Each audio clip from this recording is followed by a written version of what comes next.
Bonjour tout le monde et me revoilà de retour sur YouTube, la plateforme de l'internet, pour vous parler de Mission Impossible, The Final Reckoning. Voilà, je voulais discuter de ce film avec un collègue YouTuber. Vous le connaissez bien, vous le connaissez très très bien. Il s'agit bien évidemment de Monsieur Merege, que je vais introduire immédiatement dans cette vidéo. Attention, c'est parti, la technologie n'a plus de limite. Le voici, le voilà. Monsieur Merege. Waouh, Waouh, putain, incroyable. incroyable, c'est génial la technologie. Bah Voilà, écoute, ça fait plaisir, Film Talker. Tu es de retour. je Tu es de suis de retour du retour. futur. Je suis de retour. Et oui, écoute, je me suis dit, allez, je vais discuter de ce film avec toi. Surtout que, alors moi je n'ai pas vu ta critique. Je sais que tu as Ah, posté une critique sur ta chaîne et je oui, n'ai pas voulu la regarder parce que je voulais être complètement vierge vierge. de tout a priori et de discuter comme ça avec toi à bâton rompu de ce film. Je sais juste une chose, c'est que tu n'as pas autant aimé que moi. Je ne sais pas à quel degré tu n'as pas aimé, mais nous allons en discuter. Et voilà, et donc sans plus attendre, j'ai envie de te dire, attention, la technologie n'a plus de limite. Hop, petite bannière, Mission Impossible The Final Reckoning. C'est un truc de ouf. C'est un Oh. truc de dingue. Mais si on avait eu ça quand on avait 14 ans, mec, on aurait pété des blocs. Mais on On aurait aurait pété fait... des boulons. Alors écoute-moi, monsieur Méret, écoute-moi Oui, attentivement. très bien. Votre mission, si toutefois vous l'acceptez, est de Mm. discuter avec moi de Mission Impossible, sans me couper la parole, sans monopoliser la parole, sans vous énerver, Ouf. et en étant tout à fait objectif sur tous les arguments que vous allez avancer. Si vous ne respectez pas les termes du contrat, notre discussion s'autodétruira dans 5 secondes. Alors, est-ce que vous êtes d'accord sur les termes du contrat, monsieur Mirège? Malheureusement, je ne suis pas légitime. Je vais donc devoir m'éclipser. Ok, Dans 5, allez. 4, 3, 2, 1. Voilà. C'était Merej, voilà, qui a donné donc son non-avis sur le film. Donc je vais continuer cette vidéo tout seul et vous dire ce que j'en ai pensé. Donc moi je suis allé voir Mission Impossible. Non, je plaisante. Euh, bon, alors, écoute-moi bien. Écoute-moi Yes. bien. Moi en fait, je suis allé voir ce film avec ma femme samedi soir en avant-première et j'y suis allé avec certains a priori, puisque j'ai entendu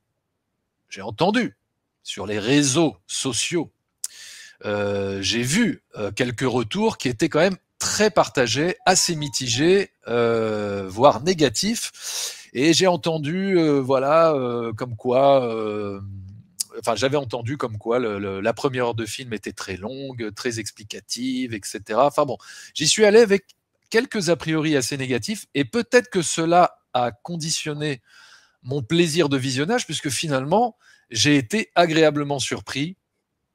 Et donc, spoiler alerte, hein, j'ai beaucoup aimé le film. Voilà. J'ai beaucoup aimé le film. Alors d'ailleurs, oui, je tiens à préciser que nous allons éviter de spoiler le film. Hein. Très bien. Ou alors, si nous le spoilons, nous le ferons peut-être à la toute fin de cette vidéo.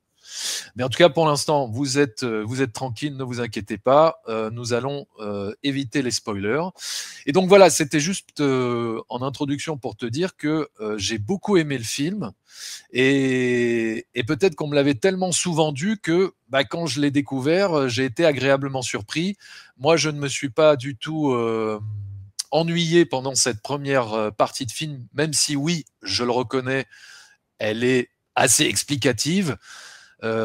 Les enjeux sont répétés à plusieurs reprises. Mais non, mais j'entends tout ça. Je dirais pas que c'est faux, mais bizarrement, moi, ça ne m'a pas dérangé. Je suis vraiment rentré dedans. Et quelque part, j'avais même presque besoin qu'on me réexplique un petit peu les enjeux du film, parce que le dernier Mission Impossible, il est sorti il y a 2 ans. Moi, je l'ai vu qu'une fois et je me rappelle plus. Je l'avais plus vraiment en tête. Je sais que l'antagoniste du film, c'était l'entité, l'IA, mais je ne savais plus vraiment où on en était dans l'histoire, où on en était dans les enjeux, ce qu'il fallait faire exactement, la clé, etc. Qu'est-ce qu'il fallait faire avec cette clé, quels étaient les méchants à à vaincre, etc. Bon, donc voilà, donc on va dire que oui, cette première heure qui recontextualise les enjeux ne m'a pas vraiment dérangé parce qu'en plus j'ai trouvé que la mise en scène était intéressante. En fait, j'ai bien aimé l'atmosphère crépusculaire que le réalisateur installe dans son film. On sent que les enjeux sont graves, on sent que le ton d'ailleurs est plutôt enfin, le ton est vraiment plus sérieux que tous les autres Missions Impossibles. On est vraiment, vraiment, oui, j'ai envie de te dire premier degré, mais oui, on est sur un ton grave, sérieux. Il y a presque même un ton solennel. Et c'est ce que je disais, voilà, une atmosphère crépusculaire de par même la lumière. Tu vois, il y a pas mal de plans où les personnages sont dans l'ombre, sont cachés comme ça. Il y a un jeu d'ombre vraiment intéressant. Même la musique. Même la musique, ouais. Ouais, j'ai beaucoup aimé la musique. Il y avait des sonorités un peu, comment te dire, pas religieuses, mais ouais, bah il y avait. Oui, complètement. Tu vois ce que je veux te dire dans certaines scènes pour vraiment te faire sentir toute la tension et toute l'importance des enjeux. Enfin, t'as vraiment une sensation de fin du monde dans ce film, donc avec des enjeux max.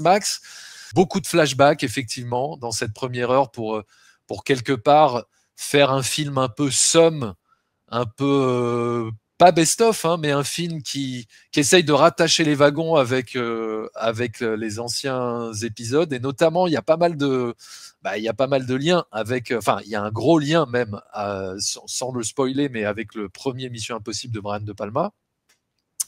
Aussi un lien avec le Mission Impossible de J.J. Abrams, le 3e opus, qui est intéressant. Donc moi j'ai bien aimé, si tu veux, ces rattachements de wagons aux précédents épisodes de la saga. Et voilà, donc ouais, un épisode où il y a peut-être moins d'action que prévu, moins d'action que dans les autres opus de la saga, mais ce qu'on perd peut-être un peu en action, moi je trouve qu'on le gagne en émotion, en tension. J'ai vraiment été happé, le film dure 2h50 et je me suis pas ennuyé une seconde. Ma femme, c'est pareil, elle a kiffé le film. À la fin, la salle a applaudi. Enfin, j'ai vraiment passé un très bon moment. Voilà, c'est pas un chef-d'œuvre, c'est peut-être pas le meilleur film de la saga, ça c'est clair. Bon, de toute façon, pour moi, le meilleur film, et je pense que là-dessus on sera d'accord, ça reste le premier Mission Impossible. Et bien sûr. J'ai pas envie de survendre le film pour ceux qui ne l'ont pas encore vu. Non, mais même moi, allez-y, vous pouvez y aller. Mais voilà, mais franchement, en tout cas, c'est le meilleur blockbuster pour l'instant de cette année 2025. C'est du très bon spectacle, c'est du grand spectacle. Voilà, c'est pas parfait, c'est pas un chef-d'œuvre. Hein, oui, on va se calmer. Et j'ai bien aimé ce ton assez sérieux, assez premier degré.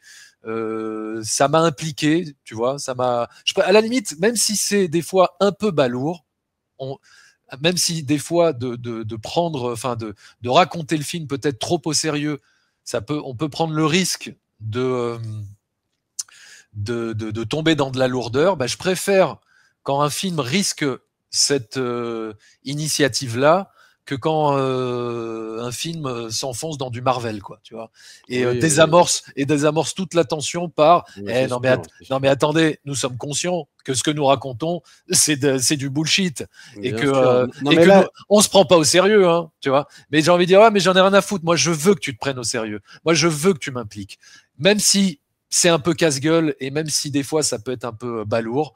Vas-y, je veux y croire, moi, à ton univers, tu vois. Donc voilà. Bien sûr. Non, mais on a le niveau d'exigence Mission Impossible. Hein. Je veux dire, c'est pour un Mission Impossible, comme parfois on dit pour un film français. C'est vachement bien. Et si c'était américain, ce serait de la merde. Là, c'est un peu pareil. Là, on dit putain, il était un peu pourri de Mission Impossible, mais si ça avait été un film canadien avec un autre mec, on leur fait putain, t'as vu le blockbuster, il est cool de ouf. Donc c'est ça aussi. C'est vrai.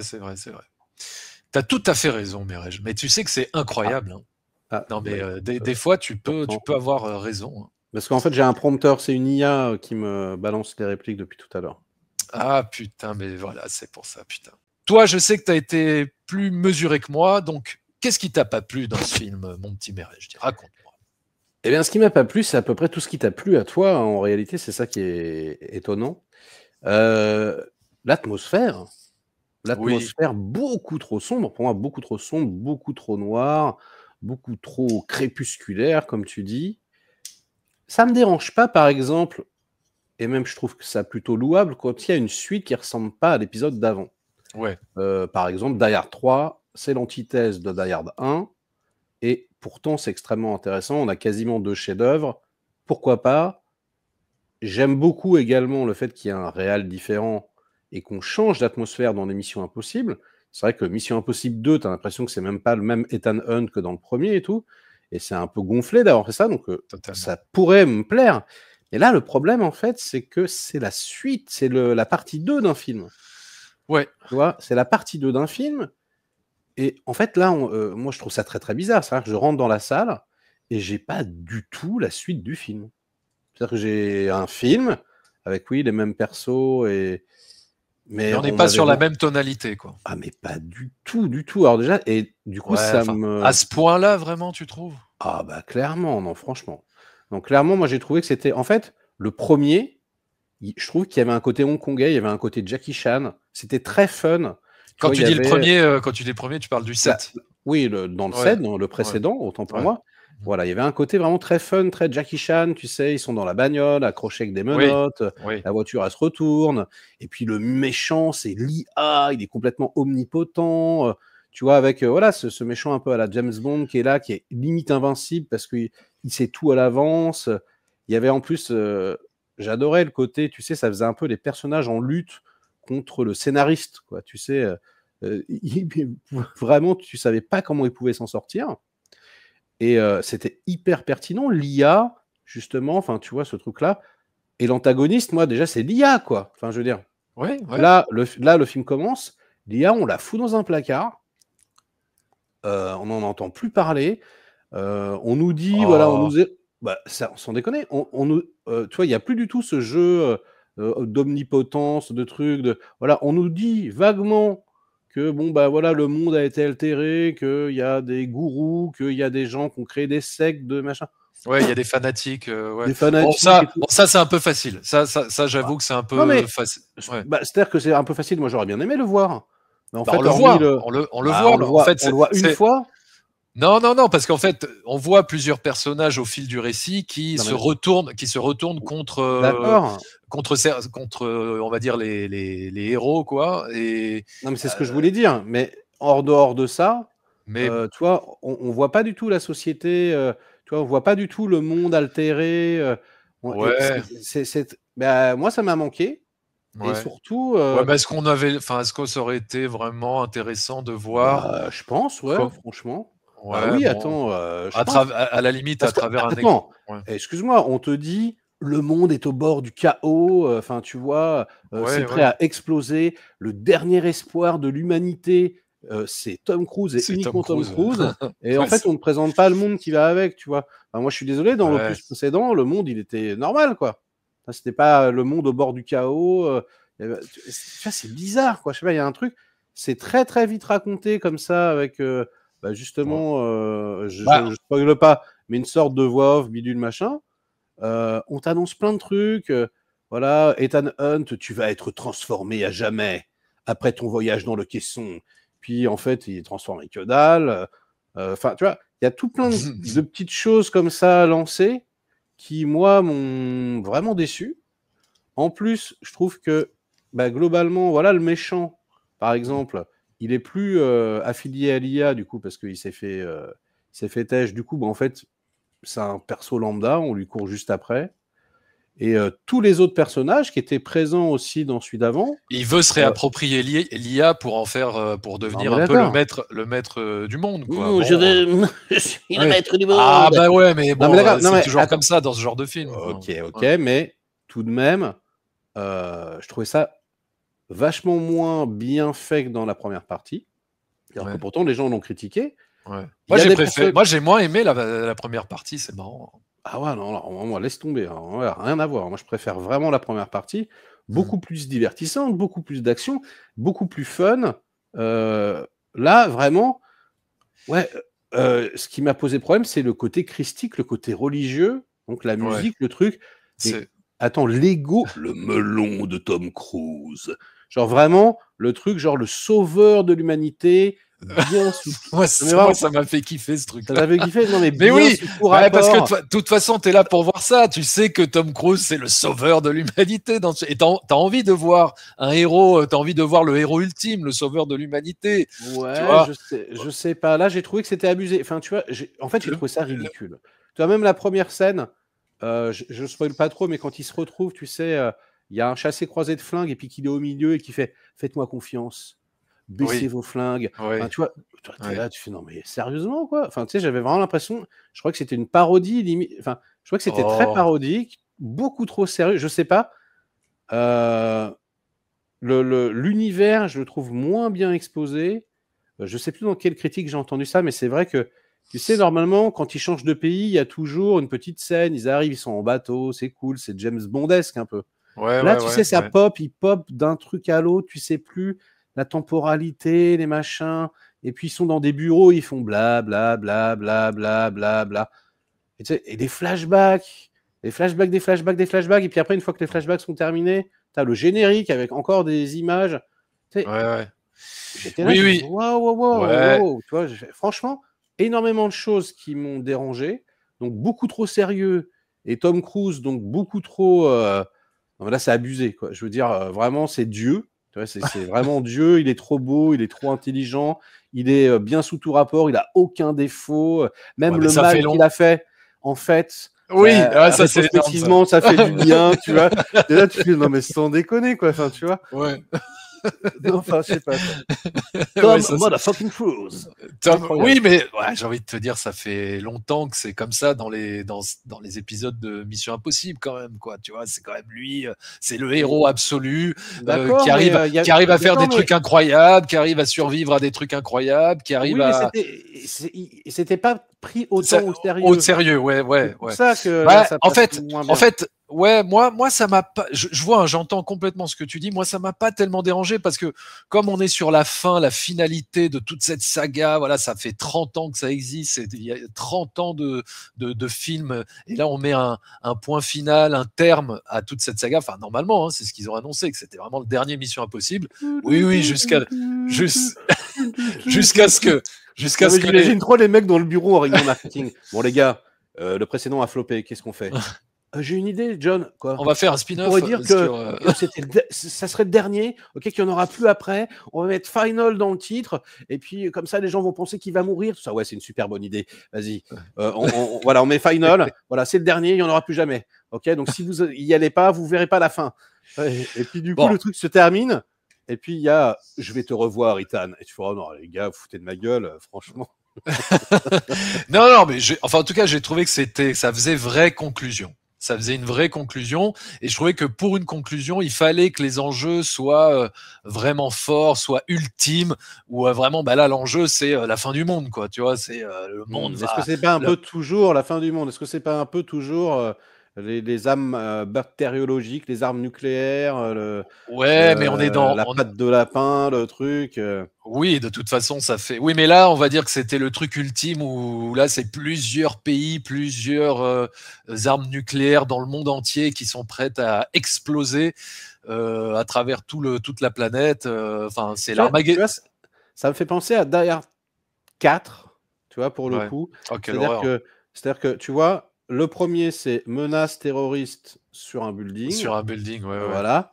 Le deuxième, c'est menace terroriste, l'aéroport et les avions dans le ciel, tu vois, voilà. Le troisième, c'est menace sur une ville, tu vois. Et puis le quatrième, c'est menace donc globale informatique sur le monde entier.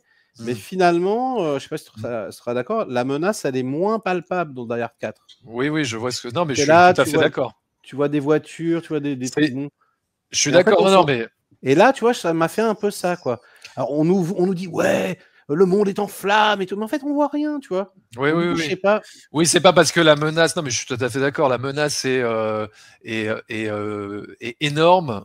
Qu'elle sera forcément plus percutante qu'une menace qui va se restreindre à un building, par exemple. Tout à fait. Je suis d'accord, ça là-dessus, oui.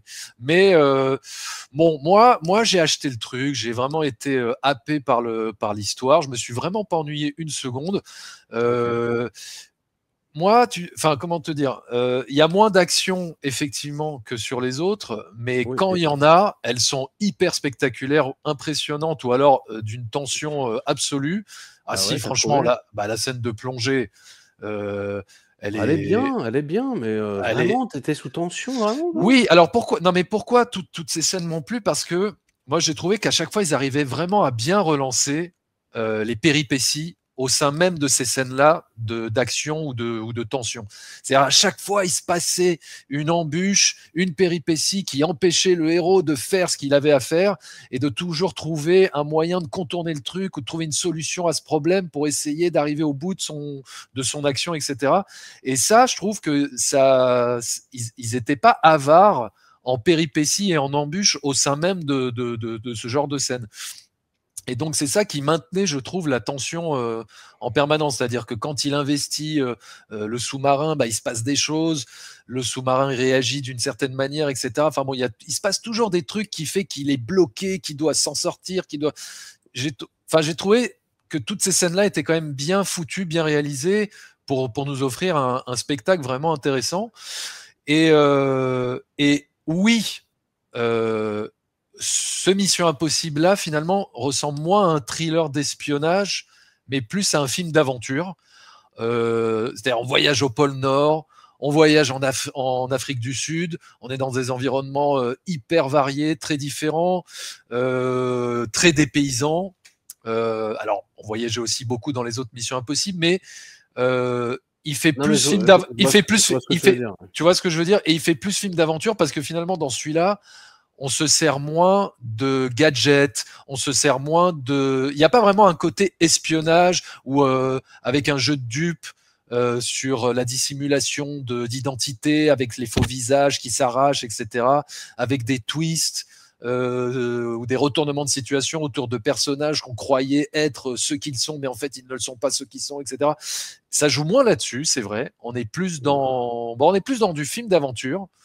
Mmh. Et, euh, et voilà, mais justement, moi j'ai bien aimé, moi ça m'a pas dérangé. Enfin, et pareil, la scène d'action bah, dans les airs avec les avions, j'ai trouvé ça Mmh. mortel, j'ai trouvé ça ouf, surtout quand tu sais qu'ils l'ont fait en réel, quoi, et qu'il était vraiment accroché à un avion. Alors après, il doit y avoir un mélange de vrai, enfin de prise de vue réelle et de prise de vue peut-être, tu Moi, vois, mais perso en tout cas, ouais, ça a bien marché sur moi, quoi. J'étais vraiment tenu en haleine jusqu'au bout. écoute, moi, la scène de sous-marin, Ouais. elle est bien, elle est bien réalisée, mais elle est beaucoup trop longue pour moi. Ah, C'est-à-dire, au j'ai bout d'un adoré. Moi, j'ai adoré qu'il n'y ait pas il y a pas de dialogue, il n'y a rien. Enfin, non, non, mais j'ai trouvé attends, tu me ça. connais, moi j'adore quand il y a pas de dialogue. C'est juste que je la trouve trop longue et surtout, je trouve dommage qu'il soit tout seul.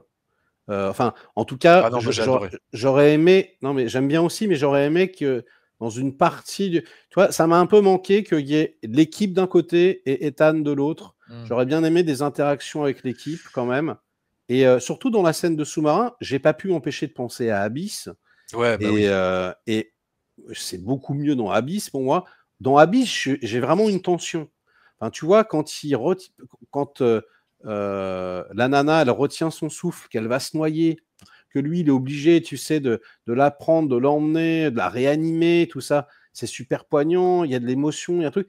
Là, j'ai pas vraiment. En fait, pendant tout le film, j'ai pas eu d'émotion particulière.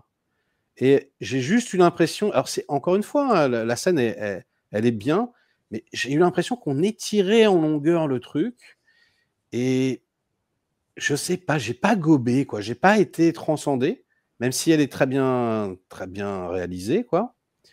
Et la scène d'avion, alors excuse-moi, moi la scène d'avion pour moi c'est la déception ultime quoi. C'est-à-dire que j'ai vraiment l'impression que c'est à la gloire de Tom Cruise, c'est regarder comment je suis sur l'avion, regarder comment j'enjambe le truc, regarder comment je fais ci, je fais ça. Il Ouais, mais est très mec, bien filmé. Attends, c'est attends, comme attends. ça depuis le début. Non, C'est, non, non, non, c'est pas vrai. oh, Non, attends, mais ouais. il est très très bien shooté, sauf que ça dure sa race, la scène. C'est-à-dire que, je sais pas si tu te rappelles, tu as l'avion, Oui. péripétie avec les autres personnages. L'avion, péripétie avec les autres personnages. L'avion, péripétie avec les. Et au bout d'un moment, ça fait ça 4 ou 5 fois. Tu as l'impression qu'ils sont sur l'avion pendant 4 heures, s'il te plaît. Et je suis désolé, même si la cascade elle est impressionnante, parce qu'il est sur l'avion, c'est quoi l'action dans la scène, en fait? C'est quasiment pas une scène d'action. C'est quasiment pas une scène d'action. C'est juste une démo. Tu vois, bah ouais, mais attends, c'est quand même relou. Tu vois, c'est comme si dans le premier Mission Impossible, il était sur le train seulement, et puis que tu le voyais ramper uniquement. Qu'il n'y avait pas le combat au couteau, le machin, l'hélico. J'étais hyper déçu par la scène, quoi. J'ai dit, mais les gars, ok, c'est en IMAX, ok, c'est beau, ok, voilà, il est là, il s'accroche, c'est impressionnant. Mais alors, elle est où la scène d'action? Je comprends pas. Sans spoiler, c'est un peu plus que ça, je trouve quand même, parce que déjà il y a 2 avions, donc il se passe des choses. Non, mais je veux dire, ouais, au début, mais c'est le début, ça. Mais après, voilà, quoi. Voilà, bon. Mais ouais, ok, j'entends. Écoute, tu es devenu blasé. Hein, je peux rien te dire mais franchement, t'as pas trouvé qu'il faisait du rodéo? T'as pas trouvé que c'était un peu du rodéo pendant 4 heures, quoi? Non, ça va. Non, mais ouais, allez, je te l'accorde, peut-être un chouille, quoi. Mais oui, il y a un moment donné, peut-être ça faisait un peu démo de Tom Cruise sur un avion. Oui. Non, mais moi. Ouais, non, mais c'est vraiment du détail. Enfin, c'est vraiment. Non, parce que je sais pas, mais tu vois, par exemple, moi, la course-poursuite dans le premier, en bagnole, je la trouve hyper bien. Enfin, les scènes d'action, tu vois, le saut en moto, la scène dans le train. La scène dans le train, elle est hyper mieux, je trouve, que cette scène-là. Moi, même si on voit un peu les effets spéciaux. Ouais, voilà, je trouve qu'on voyait grave les effets spéciaux. Ouais, c'est vrai, mais je préfère quand même, quoi. Moi, je préfère, c'est plus palpitant, il y a plus d'enjeux, il y a plus de persos, il y a des interactions. C'est toujours un peu un enjeu qui se répète aussi dans le train, avec les wagons qui tombent les uns après les autres. Oui, mais je veux dire, il y a plusieurs persos, tu vois. Il y a plusieurs persos, il y a, je sais pas, c'est plus fun, c'est moins. Et puis ça fait moins démo, quoi. Ça fait grosse scène d'action avec de l'action. Là, vraiment, j'ai l'impression qu'il fait du rodéo. Regardez, vous avez vu combien de temps je tiens sur le cheval? C'est super bizarre. Ouais, ça m'a pas paru. Enfin, je l'ai pas ressenti comme ça. Et en fait, ça m'a fait penser un peu au premier Mission Impossible, c'est-à-dire que on a, comme dans le premier, 2 grosses scènes spectaculaires ou de tension. C'est-à-dire, dans le premier, la scène où ils font le casse au siège de la CIA à Langley, quand il est suspendu, là. La meilleure scène de toutes les Missions Impossibles. Ah, ça, je suis d'accord. C'est la meilleure scène de toutes les Missions Impossibles. Et puis la scène du train, tu vois, finalement. Non, mais Mission Impossible 1, en termes de scène véritablement spectaculaire, ça se résume à ça. Le début, il est très Hitchcockien, très mortel, mais c'est pas une scène d'action. Et voilà. Et je trouve que celui-là, il est un peu le reflet du premier Mission Impossible à ce niveau-là, quoi. Et j'ai plutôt bien aimé. Moi, de m'enchaîner 40 000 scènes d'action pendant 2h30, ça me saoulerait, moi. Ça me saoulerait. Moi, je demande pas forcément ça, mais juste je demande que quand tu as une scène d'action qu'on t'a vendue comme un truc incroyable, qu'elle soit à la hauteur de ce qu'on t'a vendu, ce que moi je trouve n'est pas le cas. Ouais. Et puis, pardonne-moi, le De Palma, scénario de David Koepp, il est exceptionnel. La réalisation de Palma, elle est genre transcendantale. Là, même si j'aime bien Macquarie, bon, c'est beaucoup plus Osef. Tu vas pas comparer les deux. Enfin, tu vois, c'est pas forcément signifiant. C'est parfois ultra découpé. Donc ouais, c'est efficace, mais c'est pas non plus. Je suis pas là en train de me dire, waouh, quelle réalisation de dingue. Non, mais bien sûr. Donc bah oui, mais tu vois, justement. Oui, mais mec, moi, le fait qu'on voit les extraits du début, tu vois, qu'on essaye de relier à la saga en permanence. J'étais toujours en train de penser aux autres épisodes et surtout au premier, et je trouvais que ça desservait vachement le film, quoi. Je me disais, non, mais en fait, t'es pas à la hauteur, mon petit lapin, quoi, Christopher. Voilà. Non, mais comment oses-tu juger le travail d'un... Non, mais qu'est-ce que tu as fait, toi, Merej, rien, pour oser critiquer le travail de réalisateur comme Christophe McQuarrie? Non, mais je suis pas légitime, j'ai fermé ma gueule. Non, c'est super, en fait, c'est génial. Ferme bien ta gueule, mec. Ouais, je vais bien fermer ma gueule. En plus, faire un film, c'est très difficile. Ça prend longtemps. Il y a des techniciens qui ont beaucoup travaillé, des gens qui ont écrit, des cuisiniers aussi. Donc, ouais, je ferme ma gueule. Non, mais c'est vrai. Mais c'est parce que parfois, tu sais, je suis un but de ma personne. Et en plus, je suis jaloux de Tom Cruise. Donc, du coup, je me laisse aller. Mais pardonne. Merci de me remettre à ma place, David. Ouais. T'en avais bien besoin. Donc voilà, n'écoutez pas l'avis de Merej parce qu'il n'est légitime en rien. avec son gizmo derrière lui là. Ouais. Juste un pauvre connard dans une chambre, dans un bureau de merde avec des posters à la con. Je veux dire, et voilà. Et voilà, c'est la fin de, voilà, c'est la fin de si vous voulez, voilà, si vous voulez un vrai critique, écoutez Film Talker. Lui au moins, il a fait des films. C'est insupportable. C'est vrai. Bon, écoute-moi, mon petit lapin. Est-ce qu'on spoil? On spoil pas? Est-ce qu'on s'autorise un peu à spoiler? Allez, si, on va s'autoriser à spoiler. Parce que moi, il y a une très belle idée, et pour le coup que j'ai vraiment aimé, où j'ai eu de l'émotion, et du coup, j'aimerais t'en parler. Ah, ok. Alors écoute, on va spoiler à partir de maintenant, et c'est parti, j'ai envie de te dire. Ah, vas-y. Voilà. Dis-moi ce qui t'a bouleversé. Alors voilà, il y a quand même un moment où je me suis dit, ah ouais, ça c'est beau. Ça, c'est quand même une très très belle idée. Le génie dans la lampe. Pas du tout. Ah. Moi, j'ai trouvé ça bien, ça. J'ai trouvé que c'était un petit peu artificiel, tu vois, les raccords faits avec les autres épisodes. Tu vois, la patte de lapin, le machin, le truc, bon, voilà. Pas forcément très cohérent, et puis en plus, pas forcément très intéressant. Mais en revanche... Mais je suis d'accord, je suis d'accord qu'il y avait trop de flashbacks à un moment donné, mais pour moi, ça, c'est du détail, quoi. Bon. Et tu sais... la différence entre le professionnalisme et l'amateurisme, ce n'est qu'une succession de petits détails. Donc, non, en revanche, je trouve ça hyper intéressant que à la toute fin, tu sais, je sais plus comment il s'appelle. Attends, je vais te retrouver son nom. Tu sais, Simon Pegg. Non. Le flic, non, pas du tout. Ah, non, le fils de Shawingham, voilà, Briggs. Je trouve qu'il soit super intéressant que ce soit le fils donc de Jim Phelps, parce que quelque part dans le premier, il se faisait trahir par son père spirituel. Tu vois, il y avait vraiment cette... Et le fait, là, on parle de résurrection, tu vois, c'est christique, il y a un truc comme ça. Et le fait, là, que finalement, il renaisse quelque part à travers les yeux de son fils, et qu'il se pardonne, tu vois, et qu'il se... Enfin, j'ai trouvé que c'était, pour le coup, une super belle conclusion de la saga. Toi, le serpent qui se mord la queue. Là, j'ai vraiment ressenti un truc fort. Une réconciliation.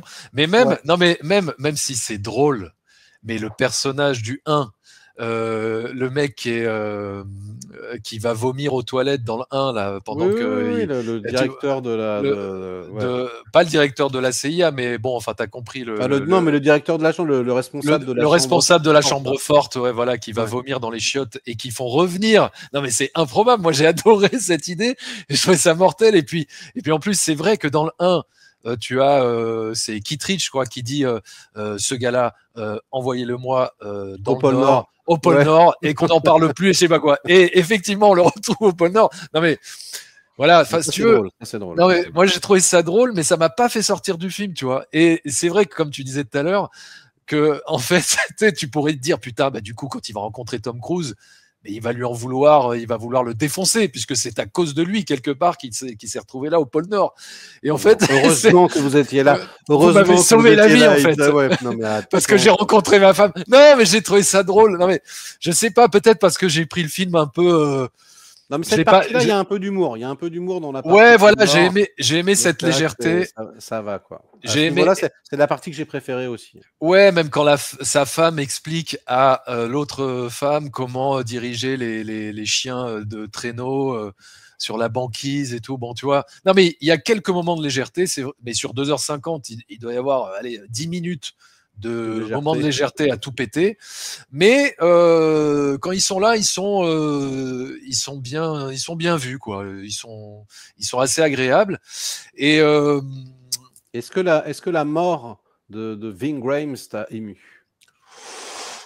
Ému, je dirais pas ça. Je dirais pas que ça m'a ému, mais non, ce qui m'a ému, c'est peut-être plus son discours en voix off qui fait un peu plus tard dans le film.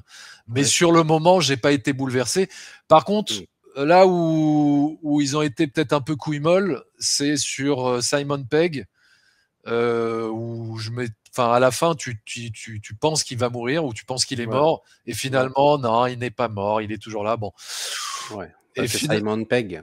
C'est Simon Pegg. Ouais, mais bon, mais tu vois, en fait, tu vois, le côté manque de burne, entre guillemets, moi, pareil, Simon Pegg, le truc, le machin, en fait, pendant la scène, j'étais en train de penser, et parce qu'ils l'ont montré au début, j'étais en train de penser au début de Mission Impossible 1, tu sais, où tout le monde se fait dégommer, mais genre, tu sais, tu te rappelles Estevez qui se prend le truc dans la tête, bim, bam, ça explose de partout, la meuf qui meurt dans ses bras, il a le sang sur les mains et tout.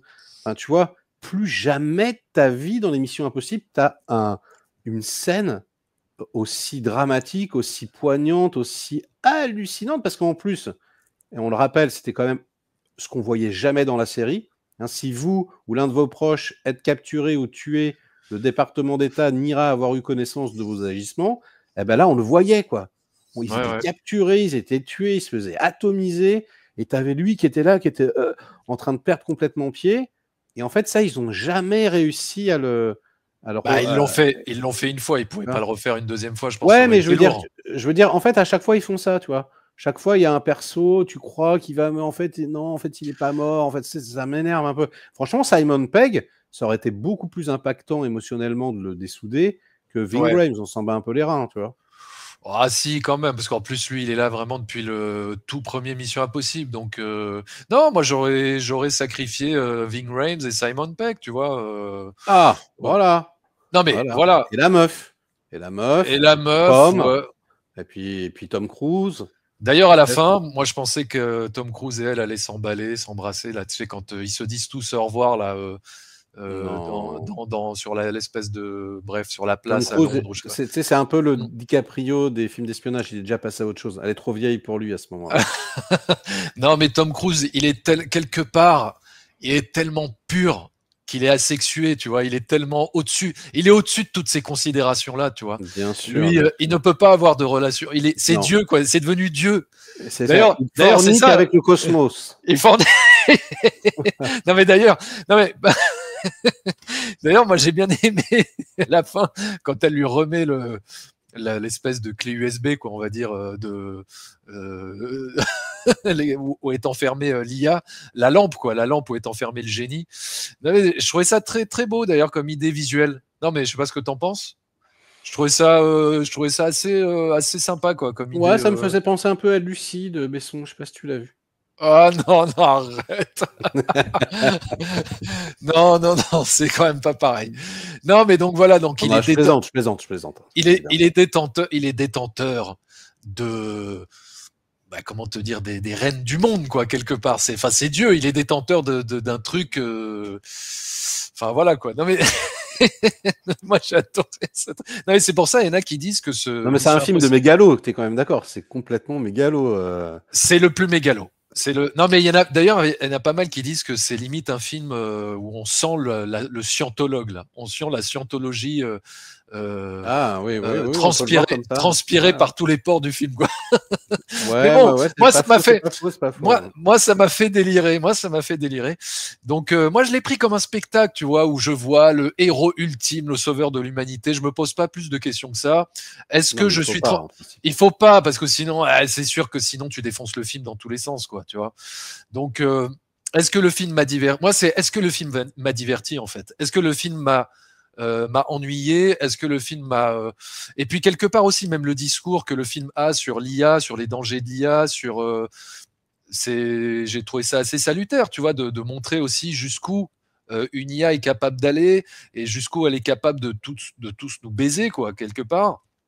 Donc, vous, monsieur. Alors écoute, moi, je suis sur ma chaîne, je dis ce que je veux. Donc, non mais voilà, donc finalement, conclusion, ce Mission Impossible, c'est un vrai film de boomer quand même.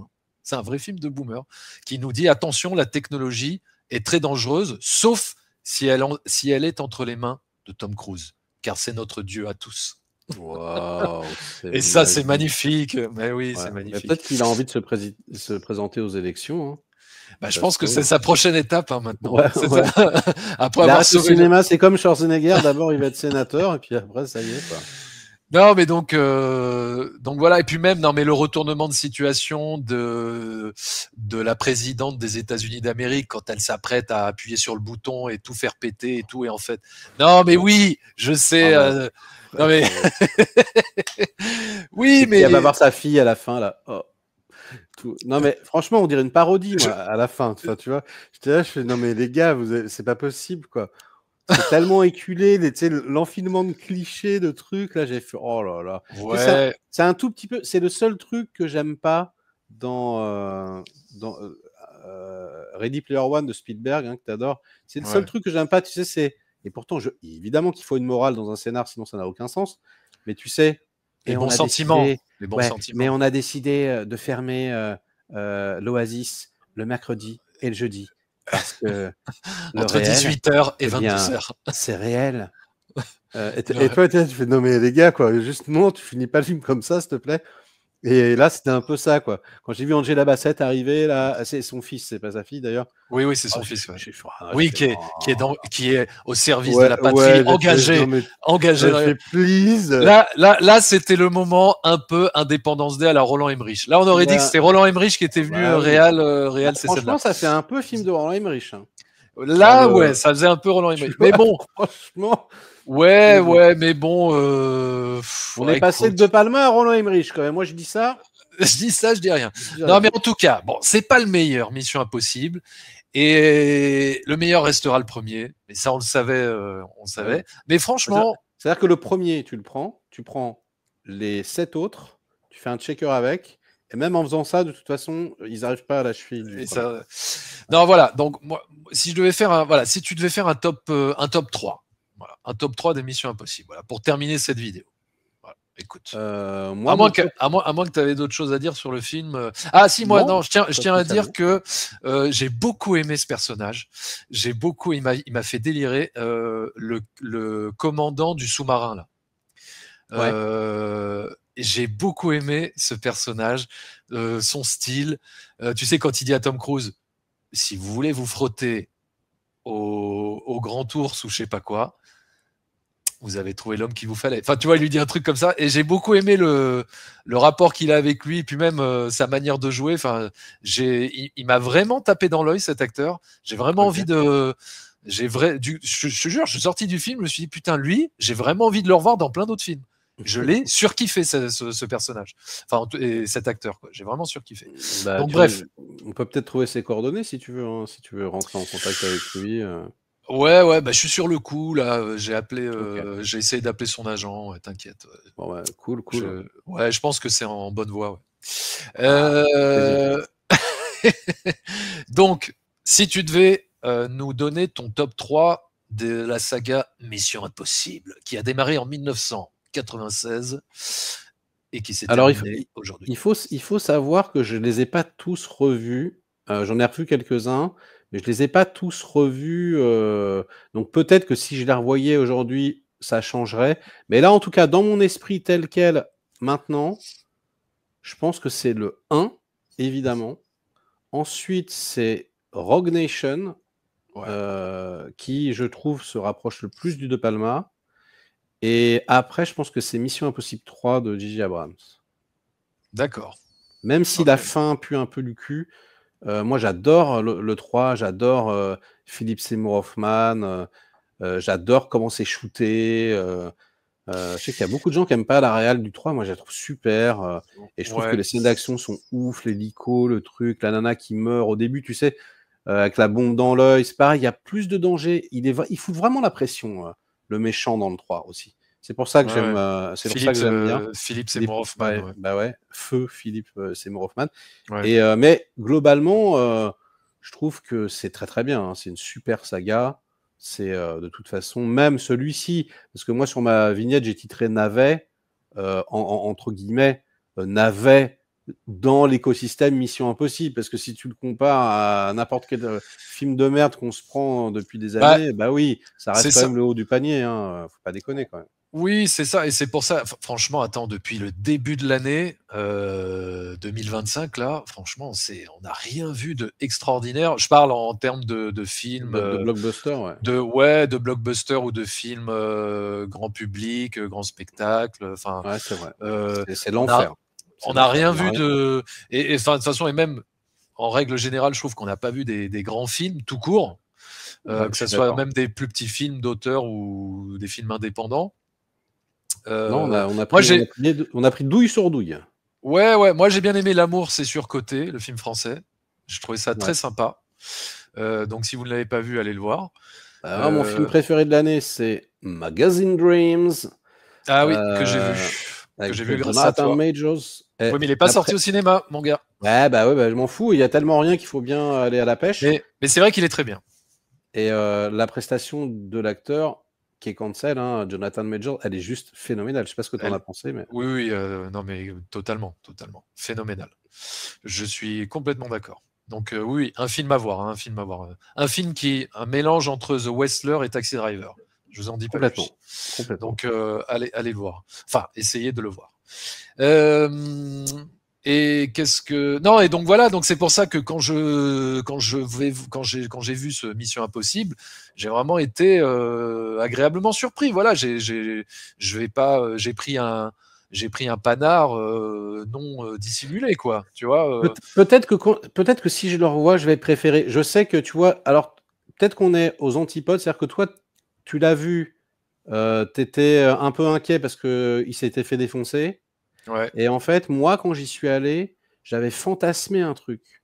J'avais j'avais une théorie, c'est-à-dire que à cause de la bande-annonce, avec Régis le Gorilla, on avait un peu la même théorie, c'est-à-dire que en fait, moi, je pensais qu'il allait se foutre dans le caisson, tu vois, et que en gros, toute une partie du film serait fake.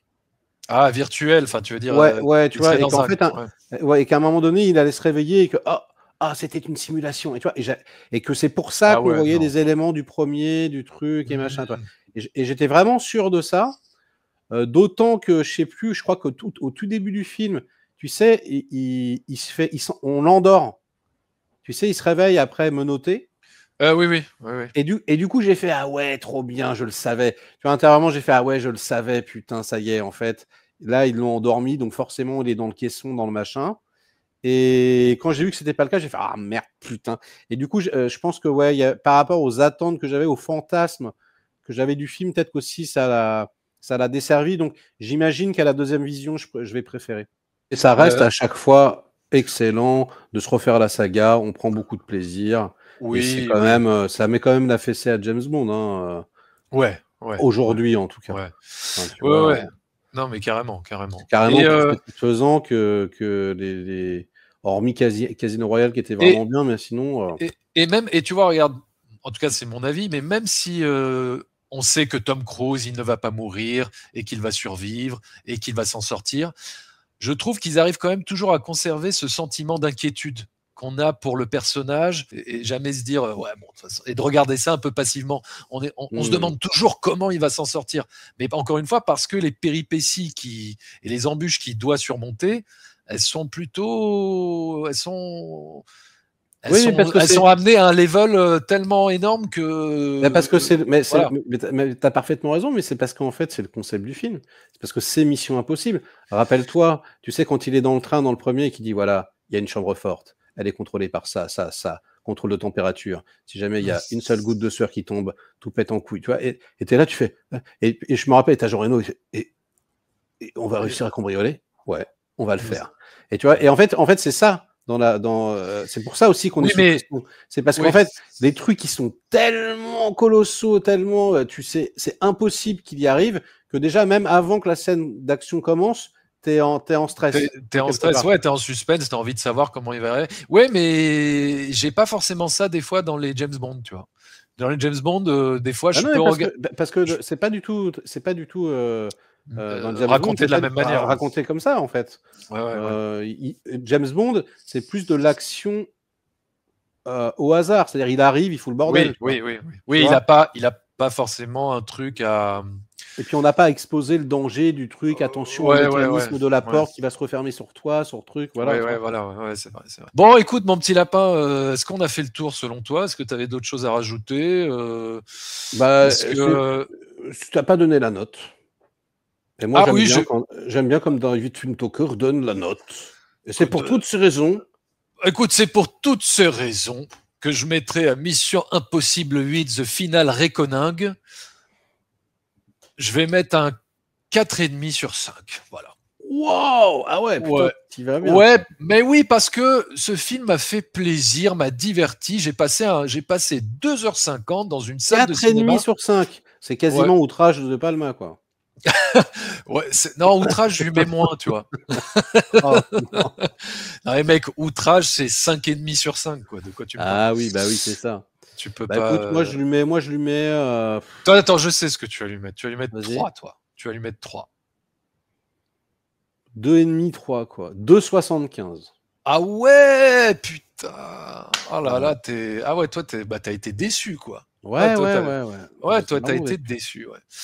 Bon, écoute, moi, je suis ressorti, j'étais bien, j'avais la banane, j'ai eu vraiment la sensation d'avoir vu un très bon spectacle, avec de l'émotion, de la tension, etc. Donc voilà, j'en demandais pas plus pour du Mission Impossible. Donc voilà. Et puis en plus, Tom Cruise, il a une coupe de cheveux de merde dans le film. J'ai pas aimé son look. Oh ouais. Enfin, en tout cas, je trouve que c'est le Ethan Hunt le moins glamour de toute la saga. Ah ouais, non, moi je l'aime bien quand il a un peu les cheveux longs comme ça. Et comme ça, je sais pas, on dirait. Limite, il fait SDF un peu dans le film. Je sais pas, c'est bizarre. J'ai pas. Ah ouais. Ouais. Non, mais par contre, voilà. J'espère que ça y est, ce Mission Impossible qui met un terme à la saga mettra aussi quelque part un terme à cette succession de films d'action dans lesquels Tom Cruise est beaucoup plus cascadeur que acteur. Bon, même s'il joue toujours bien, il n'y a pas de problème. Il y a des bonnes scènes où il est. Il serre bien la mâchoire. Ouais, non, mais voilà, bon, il sait aussi jouer le drame, même dans les Missions Impossibles. Mais ce que je veux dire, c'est que j'aimerais vraiment le revoir dans des films purement dramatiques, quoi. J'ai envie de le revoir dans des Rain Man, dans des Magnolia, dans des Eyes Wide Shut, dans des. Bien sûr. Putain, allez, vas-y. Quand tu le vois dans Magnolia, tu sais, t'es là, tu fais, mais mec, reviens, quoi. Fais des. Mais en plus, ce que je comprends pas, c'est qu'il pourrait faire les deux, tu vois. Ouais, je comprends. Il pourrait alterner, il alterne pas, c'est quand même bizarre. Ouais, même si je présume que de faire des films comme ça demande un investissement incroyable. Parce qu'en plus, il est producteur, il est ceci, enfin, il est vraiment, c'est sa saga, quoi, c'est son bébé. Mais bon, ça y est maintenant. Tu peux revenir à des films dramatiques, s'il te plaît, Tom. Oui. Putain. Il joue dans le Inaritu, je crois. Hein. Ah oui? Oui. Dans un prochain Inaritu? Ouais, il me semble. Ah ok. Ah bah écoute, alors tant mieux. Voilà, tant mieux. Voilà, ça y est, là, c'est le sauveur de l'humanité, comme on disait. Il a sauvé le monde, c'est devenu Dieu. Voilà, il fait l'amour avec le cosmos. Il peut plus faire. Voilà, et maintenant, ça, quoi. Il envoie sa progéniture, enfin, tu vois, les doubles de lui-même, faire des films, plus intéressants, quoi, tu vois. C'est ça. Là, il est allé. Non, mais donc voilà. Eh ben, écoutez, en tout cas, les gens qui nous écoutaient, qui nous regardaient, dites-nous dans les commentaires ce que vous avez pensé du film. Toujours dans la bienveillance et dans la bienséance, comme d'habitude, vous le savez. Voilà, dites-nous ce que vous avez pensé du film. Et puis, on en débat, on en discute. Et puis, dites-nous aussi où vous le classez parmi la saga. Voilà, faites-nous des petits classements de toute la saga Mission Impossible. Comme ça, on verra où est-ce qu'il ressort dans le classement. Et bien moi, je vous dis à très bientôt pour de prochaines aventures. Et puis, évidemment, n'hésitez pas à vous abonner à la chaîne de Merege. Voilà, si ce n'est pas encore fait, allez directement vous abonner. Ne vous abonnez pas, je n'ai aucune légitimité. Enfin, abonnez-vous à des chaînes intéressantes. Voilà, des chaînes de critiques, s'il vous plaît, parce que voilà. Il faut pas, ne perdez pas votre temps avec moi, s'il vous plaît. Tu vas arrêter un peu ton Calimero, là, putain. Non, je le dis, je préfère être sincère avec vous. Bon, voilà, en tout cas, moi, ça m'a bien fait plaisir de discuter avec toi. J'en referai d'autres. Mais ouais, c'était trop bon. Comme à l'ancienne. Comme quand on était voisins. Putain, mais ouais, mec. Maintenant, tu es loin. Tu es loin Je de suis moi. Triste. On a beau être loin des yeux, on n'est pas forcément loin du cœur. Ça, c'est vrai. Et ça, c'est notre philosophe, je ne le citerai pas, qui nous dispense de ces belles paroles. Bon, eh ben écoute, allez, à très bientôt. 58 minutes pour vivre. Prochaine vidéo, j'en sais rien, mais je reviendrai. Vous inquiétez pas. Allez, ciao.